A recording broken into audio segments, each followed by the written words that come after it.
Hello दोस्तों, आप सभी का स्वागत है मेरे यूट्यूब चैनल पर। दोस्तों, आज मैं आपके लिए लेके आया हूँ आरपीएससी द्वारा आयोजित हेडमास्टर परीक्षा संस्कृत 2021 का क्वेश्चन पेपर। इस सेक्शन में हम सोल्व करेंगे हिंदी और इंग्लिश के जो क्वेश्चन पूछे गए थे, उन क्वेश्चन को सोल्व करने की कोशिश करेंगे। तो चलिए शुरू करते हैं। फर्स्ट क्वेश्चन है, इनमें से किस विकल्प में मिश्र वाक्य है? आपको चार ऑप्शन दिए गए हैं और इनमें बताना है कि इनमें मिश्र वाक्य कौन सा है। तो ऑप्शन नंबर फर्स्ट है, पड़ोसी देश बहुत दिनों से घात लगाए बैठा है। दोस्तों, ये मिश्र नहीं, सरल वाक्य है। लड़के स्कूल जाने के लिए उत्साहपूर्वक तैयार हो रहे थे। दोस्तों, ये भी मिश्र वाक्य नहीं है, सरल वाक्य है। ऑप्शन नंबर थ्री है, उसे शत्रु का भेद लेना था, इसलिए वह छिपकर उसकी बातें सुन रहा था। दोस्तों, इसमें इसलिए बड़ा है, इसलिए ये संयुक्त वाक्य है। और बचा आपको ऑप्शन नंबर फोर, जब बरसात थमी तब हम लोग घूमने गए। दोस्तों, इसका right answer option number four, जब बरसात थमी हम तब हम घूमने लगे गए। दोस्तों, मिश्र वाक्य में क्या होता है, एक वाक्य दूसरे वाक्य के ऊपर निर्भर करता है। तो इसके अकॉर्डिंग आपका आंसर होगा, जब बरसात थमी तभी तब हम लोग घूमने। ऑप्शन नंबर फोर इसका राइट आंसर होगा। नेक्स्ट क्वेश्चन है, व्याकरण की दृष्टि से कौन सा कथन गलत है? ऑप्शन नंबर फर्स्ट है, कर्तवाच्य अकर्मक और सकर्मक दोनों क्रिया में होता है। ये बिल्कुल सही बात है। कर्मवाच्य अकर्मक और सकर्मक दोनों प्रकार की क्रियाओं में होता है। दोस्तों, ये गलत है। इसका right answer option number second होगा, कर्मवाच्य केवल सकर्मक क्रिया के अंदर होता है, अकर्मक क्रिया के अंदर कर्मवाच्य का यूज नहीं होता है। ऑप्शन नंबर थ्री देख लीजिए, भाववाच्य केवल, ये भी सही है, अकर्मक क्रिया में होता है। सभी प्रेरणार्थक क्रियाएं सकर्मक होते हैं, सभी प्रेरणार्थक क्रियाएं सकर्मक होते हैं। तो इसके अकॉर्डिंग आपका आंसर ऑप्शन नंबर सेकंड। चलिए नेक्स्ट क्वेश्चन है, व्याकरण की दृष्टि से कौन सा कथन सही नहीं है? ऑप्शन नंबर फर्स्ट है, अब्ज और कंज परस्पर पर्यायवाची शब्द हैं। दोस्तों, ये सही है, अब्ज और कंज कमल के पर्यायवाची हैं। नेक्स्ट है, स्वस्थ संधि का संधि विच्छेद होगा सु प्लस अच। दोस्तों, ये भी सही है, इसमें यण संधि है। नेक्स्ट क्वेश्चन है, उद्गार शब्द में उत उद उपसर्ग है। दोस्तों, ये भी सही है। नेक्स्ट ऑप्शन है, सखी प्लस उचित का संधि शब्द संक्योचित होगा। दोस्तों, ये गलत है, इसका राइट आंसर यही होगा। इसमें संक्योचित नहीं, संक्यो गलत आएगा, इसके अंदर यण संधि होगी। और इसका जो संधि शब्द बनेगा वो बनेगा संख्य उचित। नेक्स्ट क्वेश्चन है, इनमें से किस विकल्प में वर्तनी व्याकरण संबंधी अशुद्धि नहीं है? ऑप्शन नंबर फर्स्ट है, वह अजमेर से वापस लौट आया। दोस्तों, इसमें तो वापस और लौट आया दो वर्ड हैं, तो इसमें ये व्याकरण संबंधी अशुद्धि है। ऑप्शन नंबर सेकंड है, 100 वर्ष की अवधि को शताब्दी कहते हैं। दोस्तों, यहाँ पे वर्ष, ये गलत है, यहाँ वर्षों होना चाहिए था, यहाँ वर्ष नहीं आएगा, तो ये भी आपका गलत हो गया। दिल्ली का वातावरण मेरे अनुकूल नहीं है। दोस्तों, ये बिल्कुल सही है, दिल्ली का वातावरण मेरे अनुकूल नहीं है। और ऑप्शन नंबर फोर में क्या गलती है, रमेश को सब कोई जानते हैं, रमेश को सब कोई नहीं, सब जानते हैं, या कोई की जरूरत नहीं है। तो ये इसका अकॉर्डिंग आपका आंसर ऑप्शन नंबर थ्री हो जाएगा। नेक्स्ट क्वेश्चन है, किस विकल्प में समकक्ष हिंदी पारिभाषिक शब्द नहीं है? तो ऑप्शन नंबर सेकंड है, डिपोर्टेशन निर्वासन का, डिपोर्टेशन मतलब निर्वासन, तो ये सही है। डिलिमिटेशन का मतलब परिसीमन होता है, ये भी सही है। इडेक्टिकेशन का मतलब उन्मूलन होता है, ये भी सही है। लेकिन जो काउंसिल है उसका मतलब परिषद नहीं, इसका मतलब सलाह होता है। और जो परिषद होती है उसकी स्पेलिंग COUNCIL होती है, काउंसिल। नेक्स्ट क्वेश्चन है, इनमें से कौन सा संधि शब्द संधि विच्छेद गलत है? ऑप्शन नंबर फर्स्ट है, मधु प्लस अवरी, मधवरी, ये सही है, इसमें यण संधि का यूज हुआ है, आपको गलत बताना है। नेक्स्ट है, निशांत इजिकल टू निश प्लस आत, ये भी सही है, इसमें व्यंजन संधि का यूज हुआ है। नेक्स्ट ऑप्शन, बृहस्पति का जो संधि विच्छेद दिया गया ये गलत है, इसका राइट आंसर यही होगा। यहाँ पे ब्रह प्लस पति होगा और ये व्यंजन संधि का उदाहरण होगा। ऑप्शन नंबर फोर सही है, इसमें यण संधि का यूज हुआ है, तो इस क्वेश्चन का आंसर होगा option number three. Next question है, इनमें से किस शब्द में उपसर्ग प्रत्यय का प्रयोग नहीं हुआ है? दोस्तों, इसका आंसर होगा ऑप्शन नंबर फर्स्ट, दरिंदा।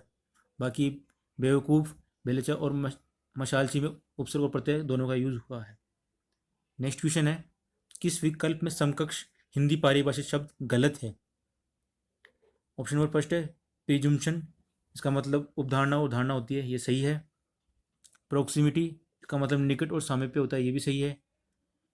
इम्प्लीमेंटेशन का मतलब कार्यान्वयन और पालन होता है, ये भी सही है। लेकिन ऑप्शन नंबर 3 डोमिसाइल का मतलब निवासी और आवासी नहीं, इसका मतलब डोमिसाइल मतलब आवास होता है या निवास होता है। तो इसके अकॉर्डिंग इसका आंसर होगा ऑप्शन नंबर 3। नेक्स्ट क्वेश्चन है व्याकरण की दृष्टि से कौन सा कथन सही नहीं है। ऑप्शन नंबर फर्स्ट है अमल का विलोम विमल होता है। दोस्तों ये गलत है, इसके अकॉर्डिंग इसका आंसर ऑप्शन नंबर फर्स्ट हो जाएगा। बाकी के ऑप्शन देख लेते हैं। सर्वथा और सर्वदा शब्द युग्म का सही अर्थ होता है सब तरह से हमेशा, ये सही है, होता है। ऑप्शन नंबर 3 है इष्ट का विलोम अनिष्ट होता है, ये भी सही है। प्रत्यय और उपसर्ग शब्द रचना के साधन है, ये भी सही है। तो दोस्तों इस क्वेश्चन का आंसर होगा option number first. Next question है व्याकरण की दृष्टि से कौन सा कथन गलत है। संज्ञा सर्वनाम और क्रिया विकारी शब्द हैं। दोस्तों सही है, संज्ञा सर्वनाम और क्रिया विकारी शब्द होते हैं। ऑप्शन नंबर सेकंड है विशेषण और क्रिया विशेषण अविकारी शब्द हैं। दोस्तों इस क्वेश्चन का आंसर यही होगा, ये गलत है। विशेषण विकारी शब्द होता है और क्रिया विशेषण अविकारी होता है। नेक्स्ट ऑप्शन है अविकारी शब्द को अवयव कहते हैं, ये सही है। क्रिया के प्रमुख रूप से दो भेद माने गए, सकर्मक और अकर्मक, ये भी सही है। दोस्तों इस क्वेश्चन का answer option number second. Next question है किस शब्द में तत्पुरुष समास नहीं है। ऑप्शन नंबर फर्स्ट स्वयंकृत, ऑप्शन नंबर सेकंड ऋणमुक्त, ऑप्शन नंबर 3 चक्करपाणी, ऑप्शन नंबर 4 ग्रस्त। दोस्तों इस क्वेश्चन का आंसर ऑप्शन नंबर 3 चक्करपाणी। चक्करपाणी का अर्थ होता है चक्र है जिसके पाणी में, यानी कि जिसके हाथों में, वो है भगवान विष्णु। तो इसका आंसर ये बहुब्री समास का उदाहरण है। बाकी तीनों तत्पुरुष समास का उदाहरण, तो इसका अकॉर्डिंग आपका आंसर ऑप्शन नंबर 3 हो जाएगा। नेक्स्ट क्वेश्चन है व्याकरण की दृष्टि से कौन सा कथन सही नहीं है। ऑप्शन नंबर फर्स्ट है हिंदी में 3 वाच्य माने कृतवाच्य, कर्मवाच्य और भाववाच्य, ये सही है, ये गलत नहीं है। ऑप्शन नंबर सेकंड है रचना की दृष्टि से वाक्य के 3 भेद माने साधारण वाक्य, मिश्र वाक्य और संयुक्त वाक्य। दोस्तों ये भी सही है। ऑप्शन नंबर 3 कर्ता और क्रिया वाक्य रचना के आवश्यक घटक है। दोस्तों ये भी सही है, वाक्य रचना के लिए आवश्यक घटक है। ऑप्शन नंबर 4 क्रिया को उद्देश्य और कर्ता को विधेय है। दोस्तों ये ऑप्शन नंबर ये गलत है, इसका आंसर ऑप्शन नंबर 4 होगा। क्रिया को विधेय और कर्ता को उद्देश्य कहा जाता है, इसलिए इसका आंसर ऑप्शन नंबर 4 हो जाएगा। नेक्स्ट क्वेश्चन है दोस्तों, अब इंग्लिश के क्वेश्चन स्टार्ट हो गए, तो चलिए हम इन्हें देख लेते हैं। विच of the following sentence is correct. आपको 4 ऑप्शन देंगे, इनमें से करेक्ट सेंटेंस बताना है। Option number 5 Suresh is taller than I am. दोस्तों ये गलत है, या आई एम नहीं मी होगा, ऑब्जेक्टिव का यूज होगा। Option number second Suresh is taller than me. दोस्तों ये सही है। बाकी ऑप्शन देख लीजिए वो गलत क्यों है। Suresh is the tallest than me. दोस्तों ये दो के बीच में कंपैरिजन हो रहा है, तो यहाँ टॉलेस्ट नहीं आएगा, इस सुपरलेटिव डिग्री का यूज नहीं होगा, यहाँ टॉलर का यूज होगा, तो इसके अकॉर्डिंग ये ऑप्शन गलत है। नेक्स्ट क्वेश्चन है Suresh is more taller than me. दोस्तों यहाँ डबल कंपेरेटिव डिग्री का यूज हुआ है, यहाँ या मोर का यूज नहीं होगा, यहाँ टॉलर का यूज होगा, इसलिए जो भी ऑप्शन भी गलत है। ऑप्शन नंबर 4 भी गलत है, तो इस क्वेश्चन का answer option number second. Next question है चाहे जो हो मैं तुम्हें हवाई अड्डे पर लेने आऊँगा। आपको इसका इंग्लिश में करेक्ट ट्रांसलेशन करना है। चलिए हम ऑप्शन देख लेते हैं।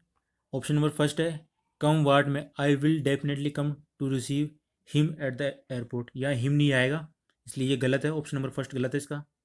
ऑप्शन नंबर सेकंड है कम वार्ड में I will definitely come to receive you at the airport. दोस्तों इसका राइट आंसर होगा option number second.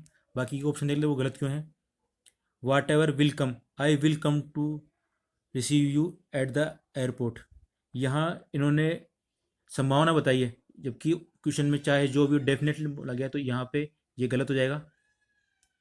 Option number 4 कम वाट में I will have to come receive you at the airport, इसमें वहाँ पे जरूर लेने आऊँगा बोला गया, तो भी यहाँ पे हैव टू का मतलब है उसके ऊपर दबाव डाला गया है, आई हैव टू कम, मुझे आज जरूर आना ही पड़ेगा, इसलिए ऑप्शन नंबर 4 भी गलत हो जाएगा, इसलिए इसका आंसर होगा ऑप्शन नंबर सेकंड।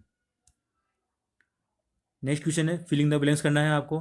एक सेंटेंस दिया गया है, इसके अंदर कौन सा मॉडल यूज होगा, तो चलिए हम सेंटेंस पढ़ लेते हैं। Plants dash have enough sunlight in order to grow faster.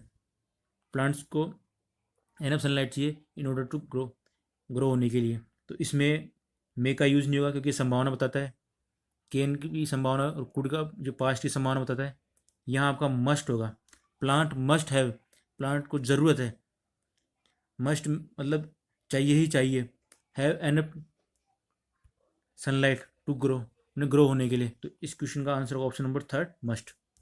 Next question है आपको, change the following sentence into passive voice, passive voice में चेंज करना है। आपको एक सेंटेंस दिया गया है, उसका पैसिव वॉइस बनाना है। जो सेंटेंस है वो है, how have you solve this question. तो चलिए ऑप्शन देख लेते हैं।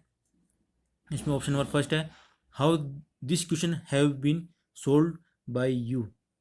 तो दोस्तों ये इसका राइट आंसर नहीं होगा। ऑप्शन नंबर सेकंड है, how have this question have been solve by you. दोस्तों यहाँ हैज नहीं आएगा, इसलिए ये भी गलत हो जाएगा, सेकंड भी इसका गलत है। थर्ड है, how this question had been. दोस्तों यहाँ पे हैड बिन का यूज़ नहीं होगा, क्योंकि ये आप वॉइस चेंज कर रहे हो, तो यहाँ पे आप प्रेजेंट पास्ट में नहीं जा सकते। तो ये क्वेश्चन ऑप्शन नंबर भी गलत हो जाएगा। ऑप्शन नंबर फोर है, how have this question be been solve by you. दोस्तों इसका राइट आंसर यही होगा, क्योंकि यहाँ पे हैज़ का यूज़ होगा, क्योंकि क्वेश्चन के लिए यूज़ हो रहा है, इसलिए option number four is right answer. Next question है, change the following into direct speech. एक सेंटेंस दिया गया है, उसको आपको डायरेक्ट स्पीच में चेंज करना है। He said that he work in a glass factory. चलिए हम इसके ऑप्शन देख लेते हैं। ऑप्शन नंबर फर्स्ट है, he says I work in a glass factory.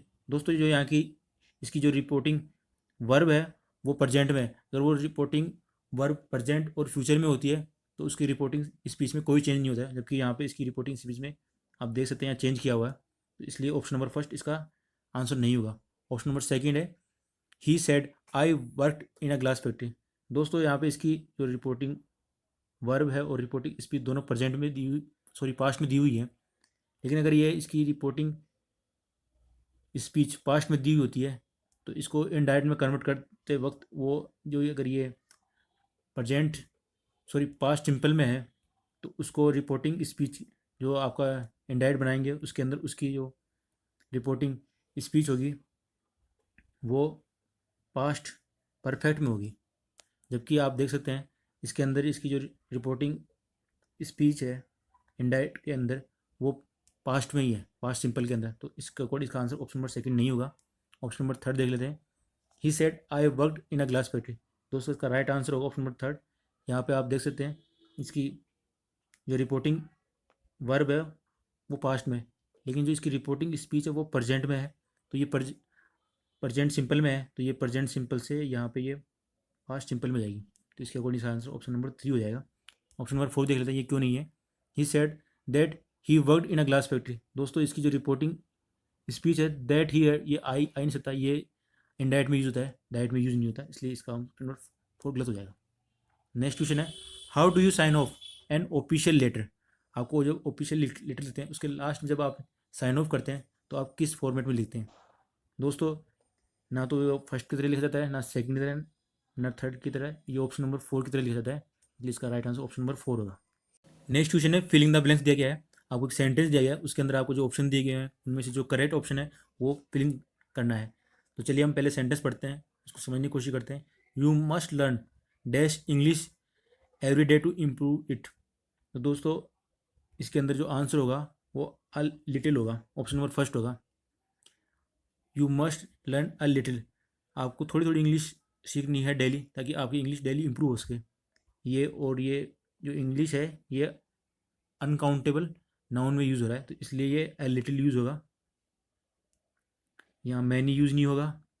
A few, few और अ फ्यू ये काउंटेबल नाउन के लिए आते हैं, और अ लिटिल अनकाउंटेबल नाउन के लिए यूज़ होता है, इसलिए ऑप्शन नंबर फर्स्ट इसका राइट आंसर होगा। नेक्स्ट क्वेश्चन है, आपको करेक्ट वर्ड चूज करना है जो लिखा हुआ है। इसे एब्सेंस की स्पेलिंग है। दोस्तों यहाँ पे एस नहीं होगा, तो ये ऑप्शन नंबर फर्स्ट गलत हो जाएगा। जबकि यहाँ पे ए बी एस, या यहाँ पे भी ए नहीं होगा, एस के बाद में या ई होगा, तो ये भी गलत हो जाएगा। ऑप्शन नंबर फोर में है या एस होगा सी की जगह, तो ये भी गलत हो जाएगा। इसका right answer option number three हो जाएगा। जो वर्ड है वो है ऑब्ड्यूरेट। आपको इसका का अपोजिट वर्ड बताना है। दोस्तों ऑब्ड्यूरेट का मतलब होता है जिद्दी। इसके अकॉर्डिंग जो स्टबर्न है वो इसका प्राइवेसी है, या आप सिनोनिम्स भी बोल सकते हैं। तो ये तो ऑप्शन नंबर थ्री तो इसका आंसर नहीं होगा। डेयरिंग मतलब होता है साहसी, तो ये भी इसका आंसर नहीं होगा, क्योंकि इसका मतलब जिद्दी होता है। और एबनॉमिनेबल भी इसका आंसर नहीं होगा। इसका आंसर होगा ऑप्शन नंबर सेकंड, एमनिएबल। एमनिएबल का मतलब होता है जो अपने आप को ईजिली ढाल लेता है, किसी बात मान लेता है। नेक्स्ट क्वेश्चन है, find the appropriate one word substitution of the following. एक सेंटेंस देगा, उसको आपको वन वर्ड बताना है। One who pretend to be somebody else in order to trick other people. दोस्तों इसका answer option number second, impostor. Next question है, filling the blanks करना है आपको सेंटेंस के टेंस के according. When he woke up his friend dash left. अब यहाँ पे आपको दिया गया ये पास्ट में सेंटेंस है, तो यहाँ पे हैव बीन का यूज नहीं हो सकता, ये तो ऑप्शन नंबर फर्स्ट लगा। ऑप्शन नंबर सेकंड, यहाँ ऑप्शन नंबर सेकंड का भी यूज़ नहीं होगा। यहाँ हैड ऑलरेडी लेफ्ट होगा, क्योंकि व्हेन ही वोक अप, जब वह जगह, his friend left, his friend already left, उसका फ्रेंड अभी उसके जगने से पहले ही जा चुका था, और इसलिए ऑप्शन नंबर फर्स्ट भी फोर भी इसका गलत आंसर होगा। ऑप्शन नंबर थ्री इसका राइट आंसर होगा। इस सेक्शन का लास्ट क्वेश्चन है, which of the following is the correct appropriate synonym of the given word. Quasi का आपको सिनोनिम बताना है। तो क्वेजी का जो सिनोनिम्स होता है वो सिक होता है, क्वेजी का मतलब बीमार होता है, तो इसका ऑप्शन नंबर सेकंड इसका राइट आंसर होगा। दोस्तों अगर आपको वीडियो अच्छा लगा हो तो वीडियो को लाइक करो, शेयर करो और कमेंट करो। मैं इस पेपर के और भी सेक्शन सोल्व कर रहा हूँ और उनके वीडियो जल्द ही इस चैनल पे अपलोड कर दूंगा। आप उन वीडियो को देखना चाहते हैं तो इस चैनल को सब्सक्राइब कर लीजिए और बेल आइकन को प्रेस करके ऑल नोट सेलेक्ट कीजिए, जिससे आपके पास मेरे हर वीडियो नोटिफिकेशन पहुँच सके। धन्यवाद।